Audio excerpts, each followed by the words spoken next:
اللہ تعالیٰ فرما رہا ہے کہ اے نبی صلی اللہ علیہ وآلہ وسلم، جب مومن خواتین تمہارے پاس اس بات پر بیعت کرنے کے لیے آئیں تو آپ ان کے سامنے یہ شرطیں رکھیں کہ اللہ تعالیٰ کے ساتھ کسی کو شریک نہیں ٹھہراؤ گی، اور نہ چوری کرو گی، نہ زنا کرو گی۔ سیدہ عائشہ رضی اللہ عنہ فرماتی ہیں جو مومن خواتین ان باتوں کا اقرار کر لیتی تھی وہ امتحان میں کامیاب ہو جاتی تھی۔ جب وہ ان باتوں کا اقرار کر لیتی تھی تو نبی اکرم صلی اللہ علیہ وآلہ وسلم انہیں یہ ارشاد فرماتے تھے، میں نے تمہیں بیعت کر لیا ہے، اب تم جاؤ۔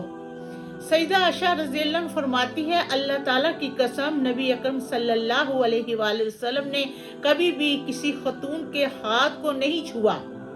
آپ صلی اللہ علیہ وآلہ وسلم ان سے صرف زبانی بیعت لی۔ اللہ تعالیٰ کی قسم، نبی اکرم صلی اللہ علیہ وآلہ وسلم نے ان خواتین سے صرف انہی باتوں کا عہد لیا جس کا اللہ تعالیٰ نے آپ کو حکم دیا تھا۔